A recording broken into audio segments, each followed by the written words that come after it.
We have to invest in future. உரிமைகளை ஒன்றிய அரசு நசுக்க பார்க்குறாங்க.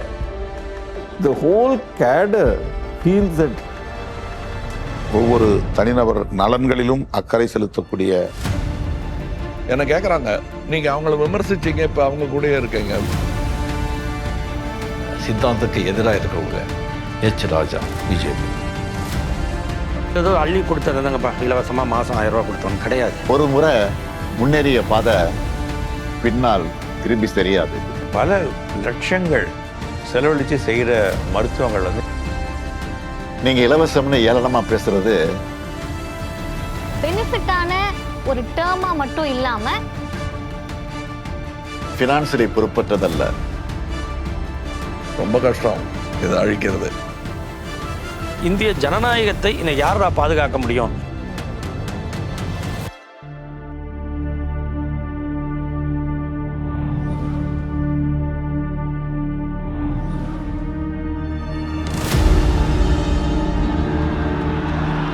இந்த மண் எப்பவும் போராடிட்டே தான் இருந்திருக்கிறது.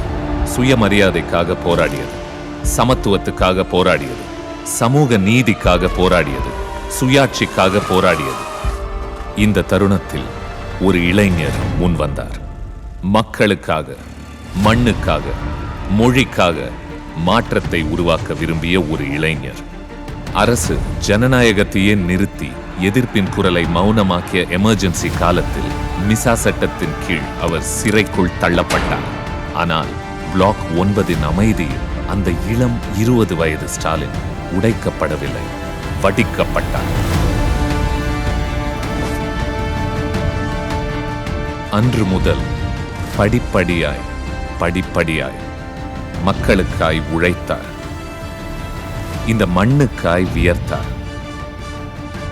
50 வருடங்கள் பொறுமை, விடாமுயற்சி, அனுபவம்.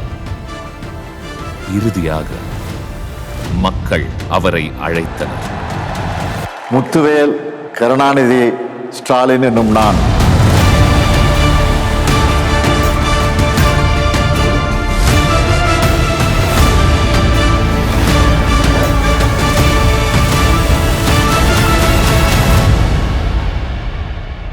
தமிழ்நாட்டின் முதலமைச்சர்.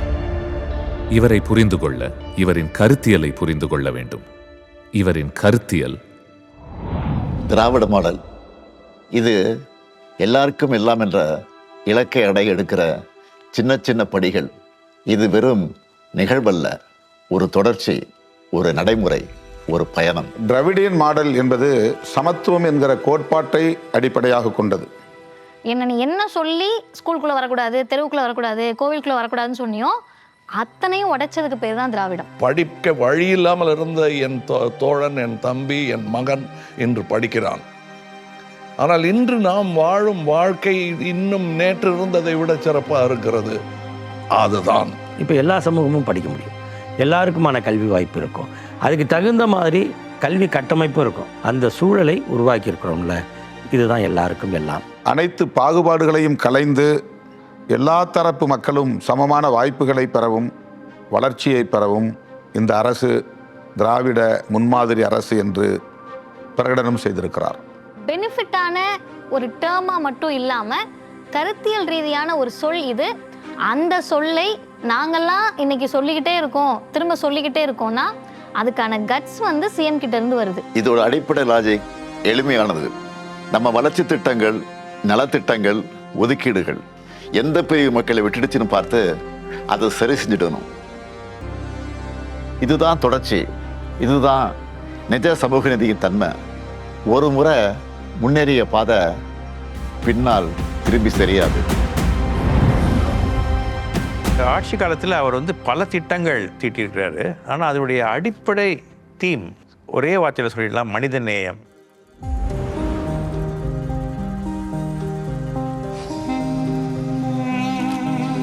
அரசு பள்ளி மாணவர்களுக்கு இனிமேல் காலை நேரத்தில் சிற்றுண்டி வழங்கப்படும். எங்க அம்மா சொல்றாங்க ஸ்கூல்ல டிஃபன் போட்டதுல இருந்து நான் அதுக்காகவே படிக்க வரேன்னு. நாங்க காலையில சாப்பிட்டு முடிச்சு இப்ப விளையாடிட்டு இருக்கோம். விளையாடி முடிச்சு படிக்க போவோம். இந்த காலை உணவு தான் மூளைக்கு உண்டான ஒரு ஃபியூவல், எரிபொருள். ஸோ இது எல்லாமே எதிர்காலத்துக்காக நம்ம போடுற ஒரு பயிர்.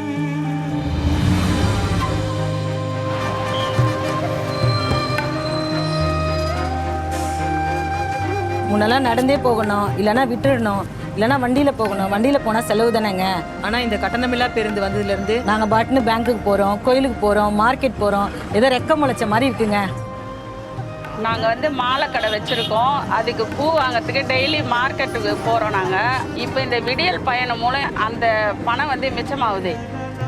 அவர்கள் சுதந்திரமாக பல்வேறு பணிகளுக்காக, காரியங்களுக்காக வெளியே பயணிப்பது தடையின்றி இன்றைக்கு வளர்ந்திருக்கிறது. ஆகவே இந்த விடியல் பயணம் என்பது ஒரு புரட்சிகரமான திட்டம். இன்னைக்கு கொண்டு வரக்கூடிய ஸ்கீம்னால 20 வருஷம் கழிச்சு பார்க்குறப்ப தமிழ்நாடு இந்த அளவுக்கு முன்னேறி இருக்கணுன்ற விஷனோட, ஒரு தொலைநோக்கோட ஒரு ஸ்கீமையும் கொண்டு வராங்க.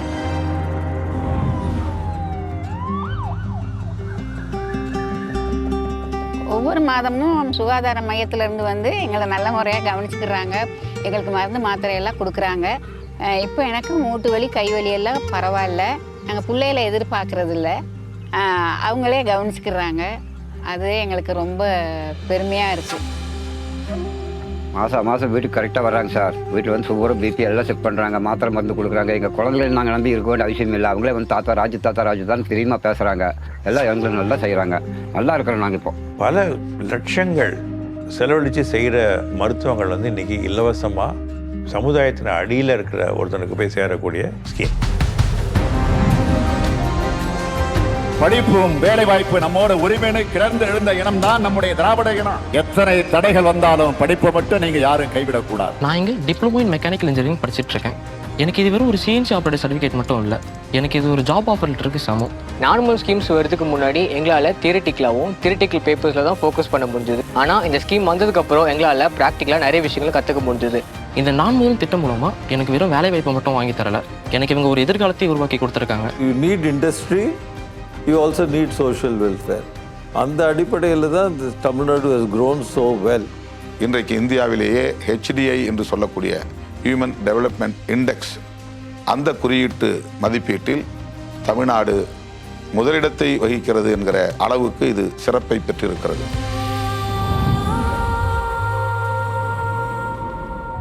உன் கனவுகளுக்காக, உன் எதிர்காலத்துக்காக நன்றாக படி. இது வெறும் என்னோட பாக்கெட் மணி இல்லை, என்னோட ஆன்லைன் ஃபீஸ்க்கான ஒரு டேட்டா பேக்கு.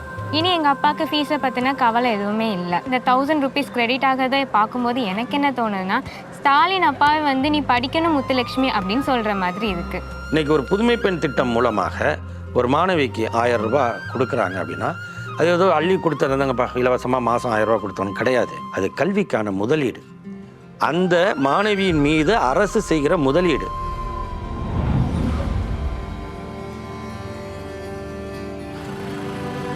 ஒவ்வொரு மாதமும் வர்ற இந்த 1000 ரூபா பணம் அது என்னோடது, என் பேரில் எனக்காக என் அக்கௌண்ட்டில் வருது. அதை வச்சு என் குழந்தைங்களுக்கு நோட் புக் வாங்கலாம், எங்கள் அம்மாவுக்கு மருந்து வாங்குறேன், இந்த மாதத்துக்கான காய்கறி கூட வாங்கியிருக்கிறேன்.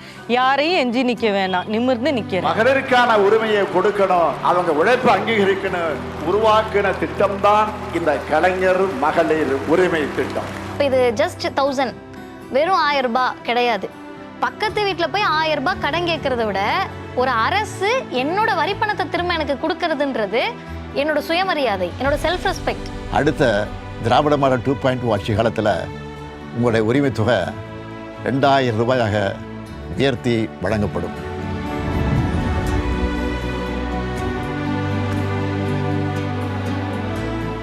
இது வெறும் கருவி இல்லை, என் டிசைன் லேப், என் கோடிங் பிளாட்ஃபார்ம், உலக ரிசர்ச் பேப்பர் படிக்கிறதுக்கான ஒரு லைப்ரரி. முதல்வர் எனக்கு ஒரு லேப்டாப் மட்டும் தரலைங்க, இந்த உலகத்தையே என் கையில் கொடுத்துருக்காரு. முதல்ல we need people with knowledge and skill.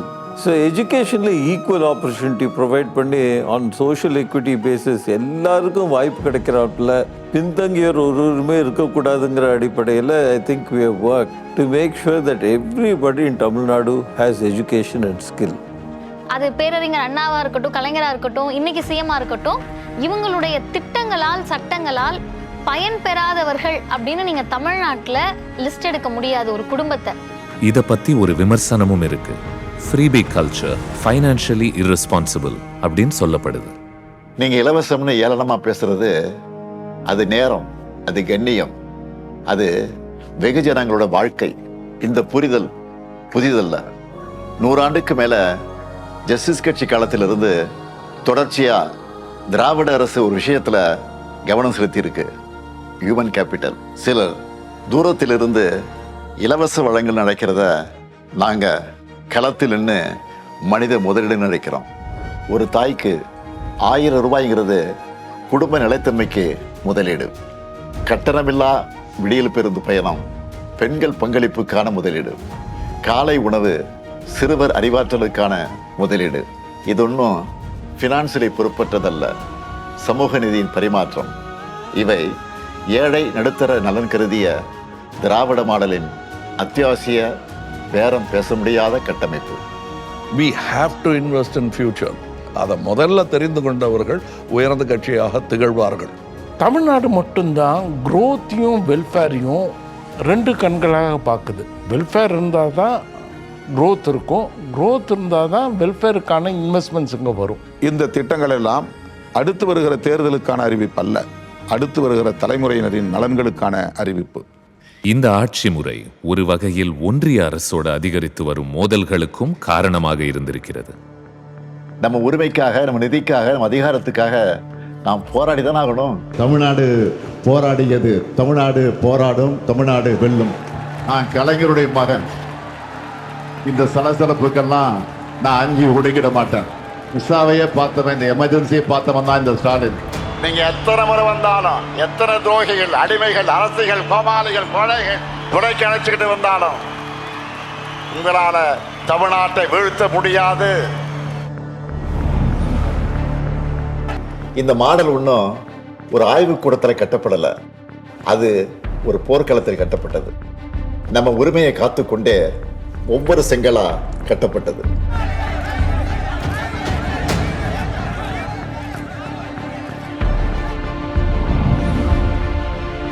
ஒரு அரசாங்கம் என்ன உரையை கொடுக்கிறதோ அதை படிக்க வேண்டியது தான் ஆளுநர் வேலை. அதுக்கு பேர் தான் ஆளுநர் உரை. தென்னிந்திய மாநிலங்களில் அது ஒரு முக்கியமான விஷயங்களாக இருக்குது. ஏன்னா கேரளாலையும் இப்போ இன்னைக்கு கர்நாடகாலையும் தெலுங்கானாலையும் அவங்க உரிமைகளை ஒன்றிய அரசு நசுக்க பார்க்குறாங்க. கவர்னர், ஆளுநர் மூலம். ஆளுநரை விட மக்களால் தேர்ந்தெடுக்கப்பட்ட அரசுக்குத்தான் அதிகாரம்ங்கிறத நீதிமன்றங்கள் சொல்லிடுச்சு. அப்போ அந்த அரசியல் சட்டத்தை காப்பாற்றக்கூடிய ஒரு மாநிலமாக, ஒரு வழிகாட்டியாக, இன்னும் சொல்லப்போனால் இந்திய ஜனநாயகத்தை இன்னும் யாரா பாதுகாக்க முடியும் அப்படின்னா தமிழ்நாட்டை தான் திரும்பி பார்க்குறாங்க எல்லாரும். கவர்னரோட போராட்டம் நம்ம ஒவ்வொரு வளர்ச்சி திட்டத்தின் அத்தியாயம். இது திராவிட மாடலின் பேரம் பேச முடியாத விலை. இந்தி மொழிக்கு தரப்படக்கூடிய முக்கியத்துவம் என்பது மற்ற மொழிகளை புறக்கணிப்பதாக மட்டுமல்ல, அழிப்பதாகவும் அமைந்திருக்கிறது. இந்தியை ஆட்சி மொழியாக, அலுவல் மொழியாக மட்டுமல்ல, அதிகாரம் செலுத்தும் மொழியாக பாஜக அரசு உயர்த்தி கொண்டே இருக்கிறது. உலக நாடுகளோடு போட்டி போடுறதுக்கு என்ன தேவை? ஆகச்சிறந்த அறிவு தேவை. அந்த அறிவுக்கு எந்த மொழியை கற்றுக்கணும் அப்படின்னு கேட்கறத விட எந்த பாடத்தை கற்றுக்கணுன்றது தான் இருக்குது. மொழியா பாடமா? பாடம்ன்றது subject, science subject, maths subject, ஹிந்தின்றது மொழி. அப்போ ஒரு குழந்தைக்கு படிப்பு எதை கொடுக்கணும்னு கேட்டால் சப்ஜெக்ட் நாலேஜை கொடுக்கணும். 50 வருஷத்துக்கு முன்னாடி தமிழ்நாடு எங்களுக்கு 3 மொழி வேணாம் 2 மொழி போதும்னு சொன்னதுனால தான் பஞ்சம் பட்டினியில் முதன்மையாக இருந்த மாநிலம் இன்றைக்கு படிப்பறிவில் முதன்மையாக இருக்கிறது. நம்ம குழந்தைகளுக்கு 3 மொழி கற்றுக் கொடுக்கணும்னு சொல்கிறாங்க. முடியாது. நம்ம 2ஐ பாதுகாப்போம், தமிழ் மற்றும் ஆங்கிலம். இதில் எந்த மாற்றமும் இல்லை. நம் தாய்மொழி நம் ஆன்மா, ஆங்கிலம் உலகிற்கான நம்முடைய ஜன்னல். 2ஐயும் நாங்கள் பாதுகாப்போம்.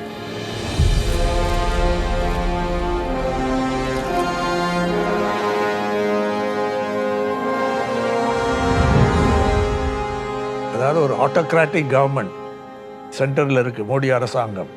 அதோட எப்படி உறவு நடத்துறது, எந்த விஷயங்களில் அவங்களோட ஒத்துழைப்பு கொடுப்பது, எதில் எதிர்க்க வேண்டும், you have to pick your battles என்று சொல்வார்கள். நம்ம கான்ஸ்டியூஷன்லேயே முதல்ல சொல்லப்படுற ஒரு விஷயம் வந்து India is a union of states. அனைத்து மாநிலங்களும் சுயாட்சியை பெற்றவையாக இருக்க வேண்டும். அனைத்து மாநிலங்களும் இணைந்து நடத்தும் கூட்டாட்சி அரசாக ஒன்றிய அரசு செயல்பட வேண்டும். CM Stalin and I, along with other southern leaders, are asserting that fairness is not a regional demand, but a constitutional imperative. Double engine சொல்லி வடமாநில மக்களை ஏமாற்றி அவங்க வாழ்வாதாரத்தை அழிக்கிற உங்க டப்பா இன்ஜின் தமிழ்நாட்டில் ஓடவே ஓடாது. அதாவது சென்ட்ரல்லையும் யூனியன்லேயும் வந்து பிஜேபி, ஸ்டேட்லேயும் பிஜேபி. ஆனால் நாம் போகிற ஃபாஸ்ட்டாக அவங்களால போக முடியல. நம்ம அடைஞ்சிருக்கிற வளர்ச்சியை அவங்க அடைய முடியல. ஆளுநர்கள் மூலமாக மாநில அரசுகள் செயல்படாமல் தடுக்கும் நிலையில் இந்தி திணிப்பின் மூலமாக, நிதி நெருக்கடிகளின் மூலமாக, தொகுதி மறுவரை என்ற சதியால், ஜிஎஸ்டியால் தமிழ்நாடு அனுபவித்து வரும் நெருக்கடிகளிலிருந்து மீள ஒரே மருந்து மாநில சுயாட்சி தான். நாம் தான் இதை செய்ய வேண்டும். நம்மை விட்டால் இதை செய்ய யாரும் இல்லை.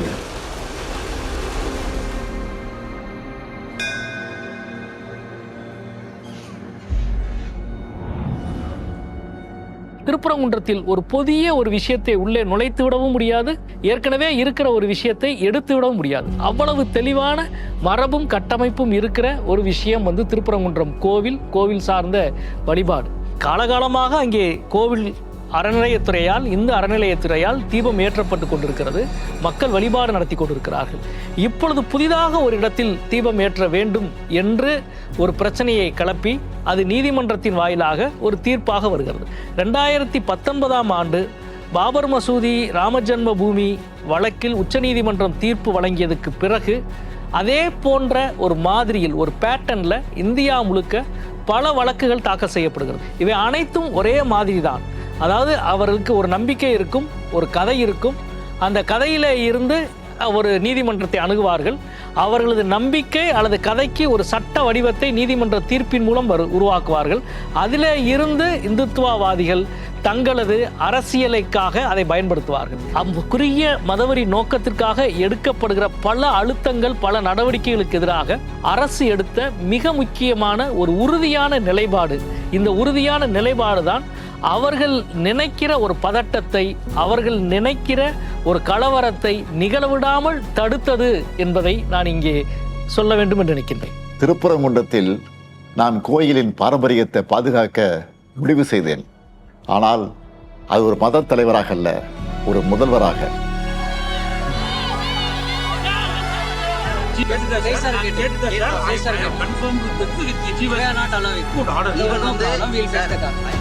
மக்களின் நம்பிக்கையை அரசியலுக்கு அடிபணிய விடக்கூடாது என்பதே என் நிலைப்பாடு. இந்த சமத்துவத்தை, இந்த அமைதியை நிலைநிறுத்துவதற்கு மிக உறுதியான அரசியல் நிலைப்பாட்டை எடுத்தது தமிழக அரசும் மாண்புமிகு தமிழக முதல்வர் அவர்களும். பகுத்தறிவு எப்போதும் நம்பிக்கையுடன் முரண்பட வேண்டும் என்பதில்லை. இரண்டும் ஒரே சமுதாயத்தினுடைய இரு முகங்கள். பெரியார், அடிகளார் நட்பதற்கு சான்று. That's where tolerance stays. Accept your friend, accept your Muslim, accept your Christian, accept your Hindu. அரசியலில் நான் அனைவரையும் சேர்ப்பது என்ற கொள்கையை கடைபிடிக்கிறேன். வேறுபட்ட நம்பிக்கைகள் இருந்தாலும் நாம் ஒரே மண்ணில் வாழ்கிறோம், ஒரே மொழி பேசுகிறோம், ஒரே எதிர்காலத்தை நோக்கி நடக்கிறோம். அதுவே திராவிட இயக்கத்தினுடைய உயிர் நாடி. இது வந்து பெரியாரோட ஸ்டைலோட கார்பன் காப்பி இல்லை, அண்ணாவோட ஸ்டைலோட கார்பன் காப்பி இல்லை. ரொம்ப முக்கியமாக பார்த்தா கலைஞர், லாங்கஸ்ட் சர்விங் லீடர், அவருடைய ஸ்டைல் டோட்டலி டிஃப்ரெண்ட். இது டோட்டலி டிஃப்ரெண்ட். என் தந்தை கலைஞர் ஒரு மாபெரும் ஆளுமை, சொற்களின் மாமேதை, மக்களின் கவிஞர். என்னால் அவரை போல எழுத முடியாது, அவரை போல பேசவும் முடியாது. ஆனால் என்னால் என்ன செய்ய முடியும்? அவரை போல உழைக்க முடியும், மக்களுக்காக உழைக்க முடியும். அதுவே இப்போதைக்கு போதும். அது கஜா புயல்ல அதிகாரம் இல்லாத ஒரு காலகட்டத்தில் சேத்துல போய் நின்னதா இருக்கலாம். ஒரு துயரமான சூழல்ல நள்ளிரவுல மருத்துவமனை நோக்கி ஓடியதா இருக்கலாம். இப்படி எந்த வகையிலும் மக்களை விட்டு விலகாத ஒரு தன்மை தான் அவருடைய மிகப்பெரிய ஆளுமைக்கான அடிப்படை நினைக்கிறேன். அரசனை ஏறுவதற்கு அவசரப்படாமல் கட்சியில் வந்து ஒரு தொண்டனா, இளைஞரணி தலைவனா, ஒரு எம்எல்ஏவா, ஒரு மேயரா, டெப்யூட்டி சிஎம்மா பணியாற்றி அதுக்கப்புறம் மக்களுடைய பேராதரவுடன் அரசனை ஏறியவர். வெறும் அரசியல் நோக்கங்களுக்காக மட்டுமே உறவு என்று இல்லாமல் தேர்தலில் வெற்றி பெற வேண்டும், வாக்கு வங்கிகளை பகிர்ந்து கொள்ள வேண்டும் என்கிற அடிப்படையில் மட்டுமே இந்த உறவை பேணாமல் ஒவ்வொரு தனிநபர் நலன்களிலும் அக்கறை செலுத்தக்கூடிய பொறுப்புணர்வு கொண்ட ஒரு தலைவராக அண்ணன் தளபதி விளங்குகிறார். He has this knack of getting around him people who are good and then giving them the freedom. And that's why he is very popular with all the civil servants. எல்லாருக்கும் இவரை பிடிக்கும் பிகாஸ் இவர் total freedom கொடுப்பாரு. நிதானமாக பேசுறது, செயலில் உறுதி காட்டுவது, பலம் காட்டுவது. தமிழக அரசினுடைய கொள்கைகள், நடைமுறைகள் சார்ந்து விமர்சனங்கள் நிச்சயமாக இருக்கும். ஆனால் அந்த விமர்சனங்களை எல்லாம் கடந்து இந்த அரசின் மீதான ஒரு நல்லெண்ணத்தை இறுக பிடித்து வைத்திருப்பதில் மிக முக்கியமான பங்கு வகிப்பது முதல்வர் அவர்களுடைய பண்பும் தனித்துவமான அணுகுமுறையும் நடவடிக்கையும். மாற்றம் தொடுத்து மல்லிகைக்கும் மனம் உண்டு அப்படி. ஸோ அவருடைய சித்தாந்தத்துக்கு எதிராக இருக்கிறவங்க, அவருடைய விமர்சிக்கிறவங்களுக்கு கூட அவர் மதிக்கிறாங்க. அதுக்கு உதாரணம், அதுக்கு சமீபத்தில் எச் ராஜா பிஜேபி, அவர் ஸ்டாலின் சார் எப்படியெல்லாம் விமர்சிச்சிருக்காருன்னு சொல்லி எல்லாருக்குமே தெரியும். அப்படி இருந்து கூட அவர் உடம்பு சரியில்லாமல் ஹாஸ்பிட்டல் இருக்கும்போது அவர் போய் நடந்து விசாரித்தார். இதெல்லாம் ஒரு தலைவனுக்கான ஒரு பண்பு, ஒரு கண்ணியமான ஒரு குணங்கள் அது அவர்கிட்ட இருக்கு. என்ன கேட்குறாங்க, நீங்கள் அவங்கள விமர்சிச்சிங்க, இப்போ அவங்க கூடயே இருக்கீங்க. விமர்சனம் தொடர்ந்து கொண்டே இருக்கும். நாளைக்கு அவங்க எலெக்ஷனில் ஜெயிச்சு வந்த பிறகு நான் மறுபடியும் விமர்சனம் தான் சொல்லி தானே ஆகணும். அதுதானே என் குரல், ஒரு சகோதரனின் குரல். எனக்கு வலிக்குதுங்கிறத நான் கவர்மெண்ட்டு சொல்ல வேறு எங்கே சொல்லுவேன் நான்? அது தெரிந்தும் இந்த கோயிலேஷனில் எனக்கு கொடுக்கப்பட்டிருக்கும் மரியாதை தான் விமர்சனத்துக்கு கொடுக்க வேண்டிய மரியாதையை திராவிட முன்னேற்ற கழகம் உணர்ந்திருக்கிறது. தளபதி அவர்களை ஒரு 40 வருஷமாக தெரியும். It is not a relationship of a businessman to a politician. The whole cadre feels that he is their family member. நட்புக்கு எப்பவுமே மரியாதை கொடுப்பவர், நண்பர்களை மிகவும் மதிக்கிறவர். எனக்கு அவர்கிட்ட ரொம்ப பிடிச்சது ஒரு டிசிப்ளின். அதுக்கு மேலே ஒரு ஆட்டிடியூட் எனக்கு ரொம்ப பிடிச்சது. டிசிப்ளினை விட ஆட்டிடியூட் ரொம்ப முக்கியம். அது பொது வாழ்க்கையில் இருக்கும்போது அது ரொம்ப பிடிச்சது. ஒரு வசீகரமான ஒரு புன்னகை, அதுக்கு புன்னகைக்கு சொந்தக்காரர். சகோதரர் ஸ்டாலின்ங்கிறீங்களா? உங்களுக்கு அவருக்கு என்ன உறவு, கோத்திர பொருத்தம் என்னன்னு கேட்டிங்கன்னா நான் சொல்கிறேன். நாங்கள் 2 பேரும் டார்வின் கோத்திரஸ்ய, the survival of the fittest. அது எலெக்ஷன் பார்க்குறதில்ல, வருஷங்களை எண்ணி பாருங்கள். எங்கள் கோத்திரம் அதுதான், டார்வின் கோத்திரம். ரொம்ப கஷ்டம் இதை அழிக்கிறது. வெவ்வேறு கட்சிகளில் இருந்தாலும் நாங்கள் அந்த கோத்திரம் தான். We will survive and we will continue. அவர்கள் நம்மை சோதிக்கிறார்கள், நாம் வளைந்து விடுவோம் என்று. அவர்கள் நம்மை அழுத்துகிறார்கள், நாம் உடைந்து விடுவோம் என்று. கன்னியாகுமரி மண்ணிலிருந்து டெல்லியின் மாளிகை வரை இந்த செய்தி எதிரொலிக்கட்டும். நம் வேர்வையும் கண்ணீரையும் சிந்தி கட்டியிருக்கக்கூடிய இந்த திராவிட மாடல், நாம் அதை பாதுகாப்போம்.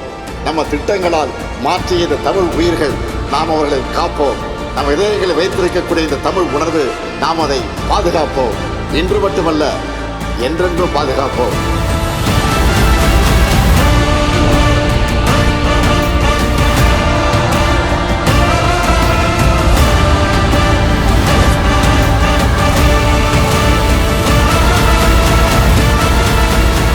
ஸ்டாலின் தொடரட்டும், தமிழ்நாடு வெல்லட்டும்.